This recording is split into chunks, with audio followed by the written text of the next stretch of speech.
Chào các bạn nhé. Hôm nay tôi sẽ đưa các bạn vào rừng để thăm bẫy. Hôm qua tôi có đặt mấy cái bẫy sóc. Hôm nay tôi sẽ đưa các bạn vào thăm nhé.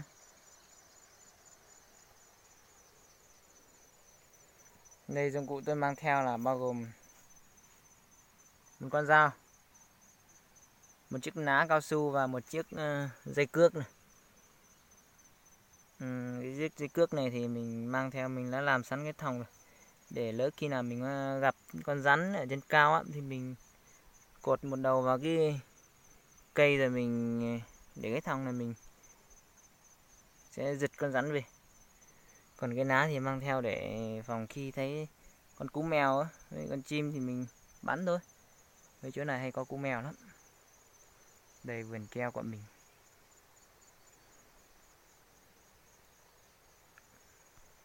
Đây. Bây giờ tôi sẽ đưa các bạn vào trong kia thăm bẫy nhé. Đi vào thôi. Đường này khó quá. Tôi thì hôm nay tôi không mang theo cái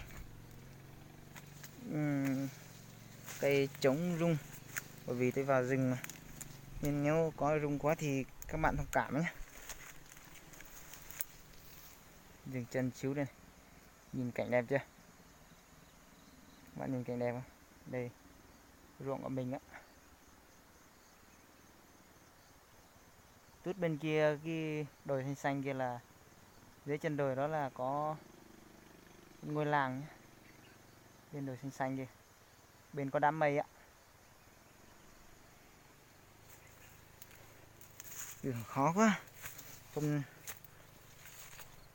qua hình như là có mưa nhỏ sao vậy?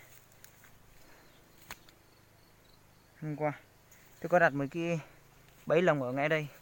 Không biết nó có dính sóc không? Nếu dính thì cái bẫy lồng nó dính sóc thì nó sóc không chết thì mình mang về nuôi được.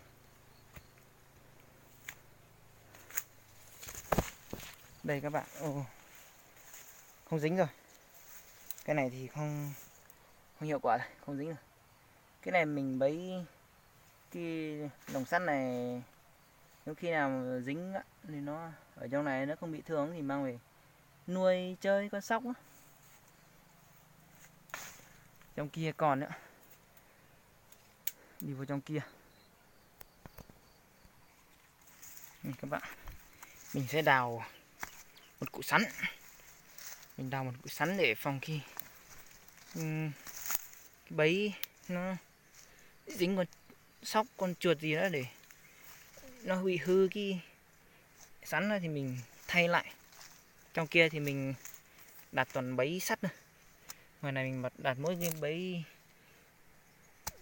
lồng để mình xem nếu dính thì mình mang về nuôi, mà không dính chắc một cùng này đủ quá. Mình thử các bạn ở trong này. Trên này mình có đặt một cái nữa. Cái này bẫy sắt nhá. Cái bên kia bẫy lồng, cái này bẫy sắt nhá. Cái này thì cũng không dính luôn rồi các bạn. Mình bẫy kiểu này, không biết các bạn bẫy kiểu nào. Mình bẫy kiểu này thì kiểu mình chọn mấy cái cây này, mình bẫy con sóc nó hay qua mấy cái cây này, nó thấy nó ăn, nó dính. Nhưng cái này thì không dính rồi. Mình thăm cái bên này này. Bên này mình cũng có đặt, không biết nó ra sao.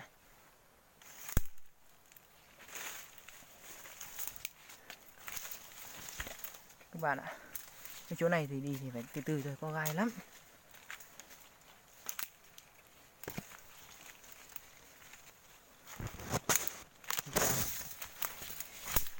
Mình đặt cái về ở đây rồi cũng không thấy gì hết. Đây mình đặt trong này, mình chả thấy dính gì hết này.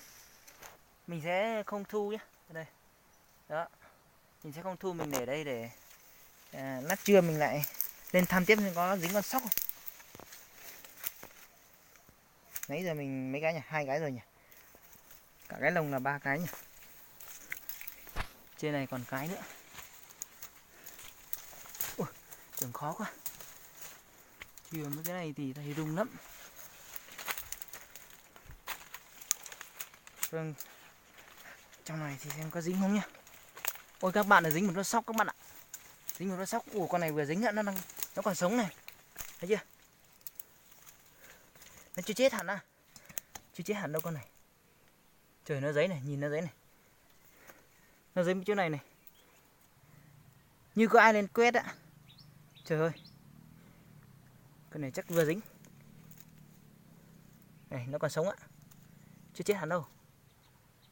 Đó, đó, đó. Ủa con này nát, chắc nát sọ rồi, không thì mang về nuôi. Ui, còn mạnh lắm.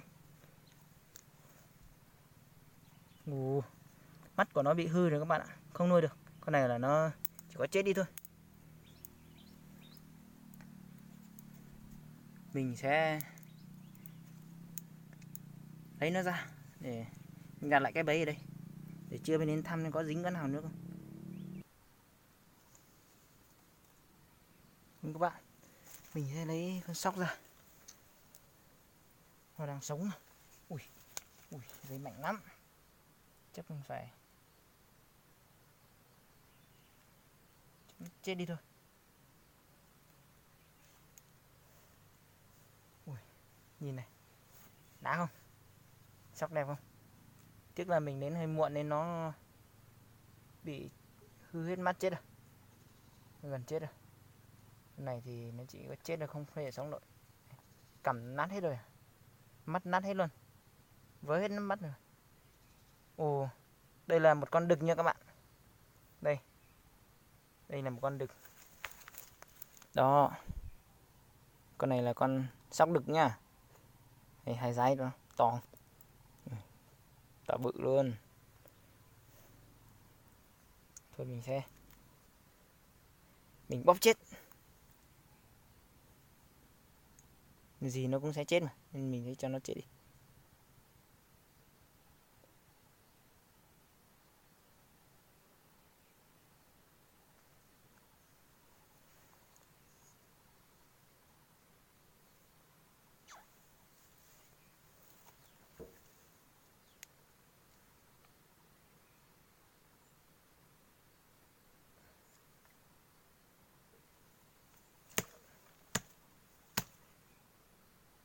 Nó chết đi.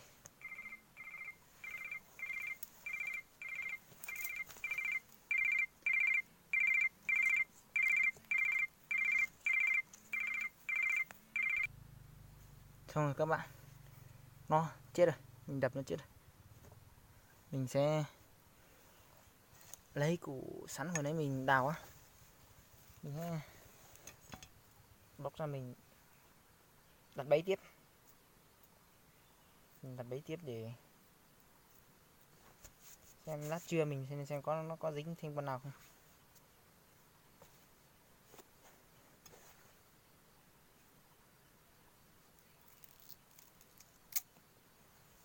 Đó. Bóc ra nhé, bóc ra để cho nó dễ thấy hơn.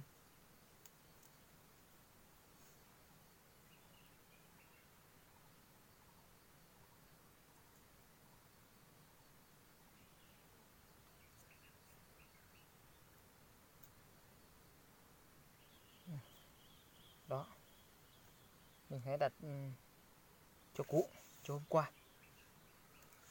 Hôm qua mình đặt.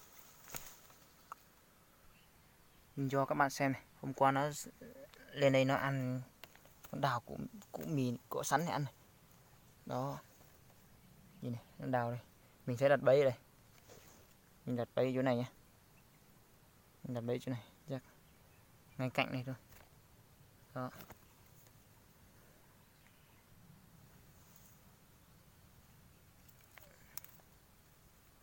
Các bạn bẫy cái bẫy này thì các bạn chú ý nhé. Các bạn đừng cầm tay trên này. Cầm tay trên này nó bật ra thì nó sẽ vụt vào cái tay mình, đau lắm á. Mình cầm thế này.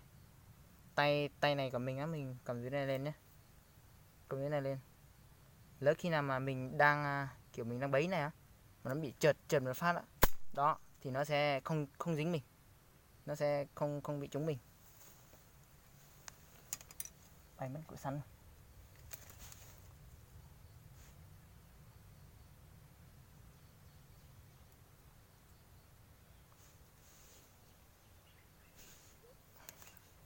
Các bạn đặt bẫy này. Đó, tay để dưới này. Nhớ là đừng để trên này, để trên này nó vụt mình đau đó. Để dưới này này.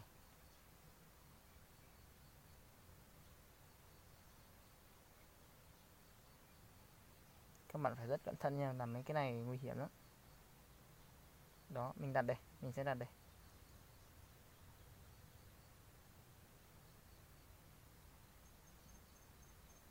Xong rồi các bạn. Mình đặt xong cái này rồi. Mình sẽ đi vào cái khác nhé. Đường này hơi khó. Đường này thì nó cái đường này thì phải mang theo dao các bạn ạ, không thì đi không được. Có gai nhiều mình phải phát á.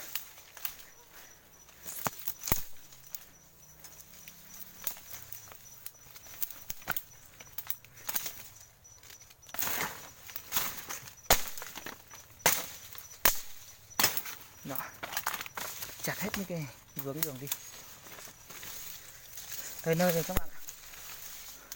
Bẫy mình đặt ở dưới này thôi. Để mình xem bẫy này nó có dính con gì không.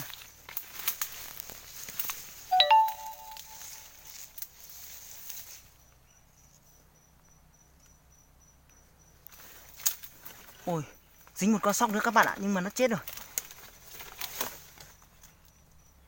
Này, dính một con sóc các bạn ạ. Đây, chỗ này chắc dính từ hôm qua. Bởi vì mình không nên thăm được á. Đây này, con này thì nó chết rồi, kiến bâu đây. Kiến lắm này.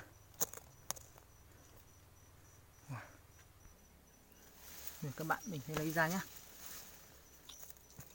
Con này to lắm. Này, con này to không? To cực kỳ luôn.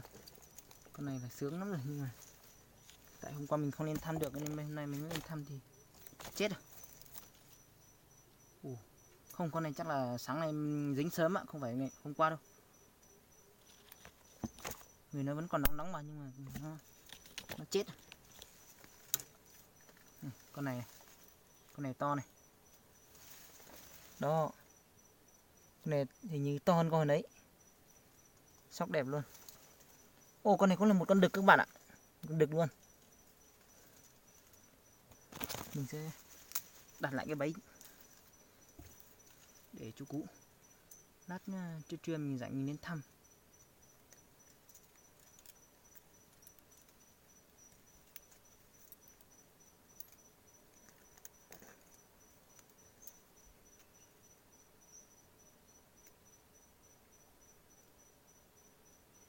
Các bạn ai mà bẫy cái này thì phải thật chú ý nhá.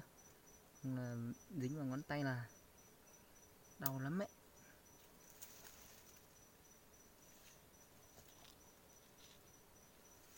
Ok các bạn, xong rồi. Đấy, mình đặt chỗ này nhá. Đặt chỗ này, cái đường của nó từ dưới này lên này, đường của nó. Mình đặt tạm chỗ này, lát trưa mình lên coi. Đây các bạn. Ở trong này thì mình đặt xem nào, mình đặt 4 cái. Tính cả cái lồng sắt nữa là 5 cái. Mà dính có 2 con sóc. Đó. Mình còn 2 cái bên cái ao phía bên kia nữa. Mà bây giờ mình sẽ đi thăm bên kia còn còn 3 cái chứ. 3 cái bên cái ao. Mình sẽ đưa các bạn đi thăm 3 cái kia. Còn trong này thì 5 cái thì dính 2 con thôi. Tiếc quá. Bữa này dính ít quá rồi. Bây giờ thì mình đi thăm phía bên kia ao nhé. Bên kia có một cái ao nhà mình đặt bên bờ ao. Đi thôi các bạn, đi sang bên kia ao nào.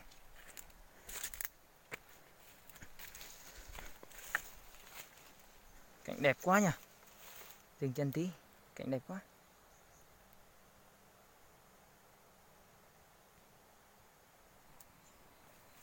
Rồi, đi vô trong này chắc các bạn. Này, mình có đặt cái bẫy trong này nữa. Này, không biết có dính gì không.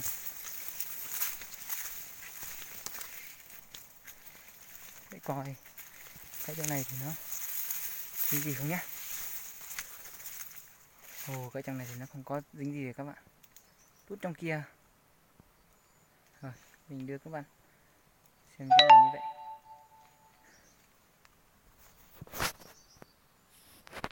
Đây các bạn, đây là cái lều của mình nhá. Cái láng mình. Đây cái ao mình nói đây. Ao này ao của nhà mình luôn. Ao này dài lắm, đến tận đến kia cơ. Rộng mà dài. Trong kia. Trong này thì có chim bìm bịp nhiều lắm. Ai mà thích bẫy chim bìm bịp thì trong này có chim bìm bịp nhiều.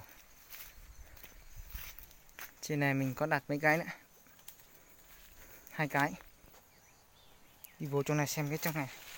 Thăm cái trong này có gì không. Các bạn, cái này thì không dính rồi. Này.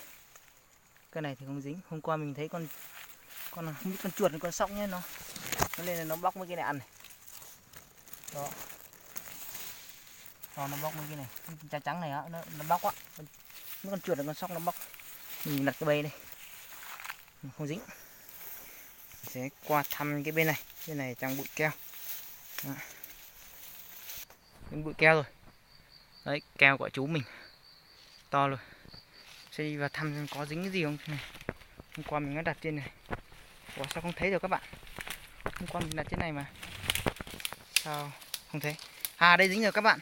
Đây, dính con chuột nhá. Không phải con sóc mà là con chuột các bạn ạ. Đây. Con này. Con chuột thôi. Ôi sao con chuột này lại đi trên cây nhỉ? Thường thường con chuột nó hay đi dưới đất mà. Đây mình bấy trên cây mà vẫn dính. Này. Con này là con chuột. Không phải con sóc các bạn ạ. Tiếc quá. Con sóc thì ngon rồi. Ồ, đây cũng là con đực. Hôm nay không biết sao mà mình bấy toàn dính con đực các bạn ạ.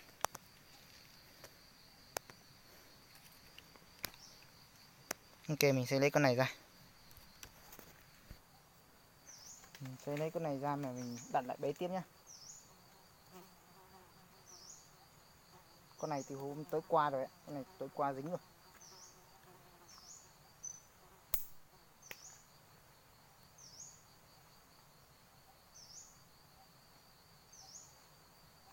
Mình sẽ đặt lại bẫy tiếp ở đây. Trưa mình lại lên con.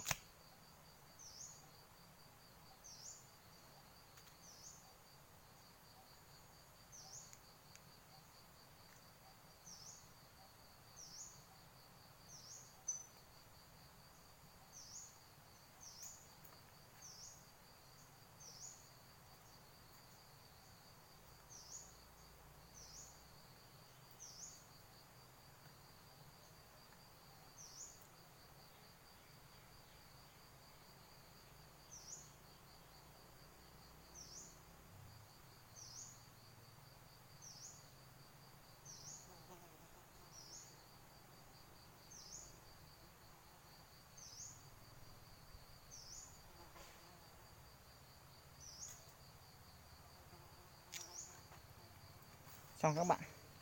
Mình thăm bẫy hết rồi. Chỉ dính 3 con thôi. Này các bạn ơi. Mình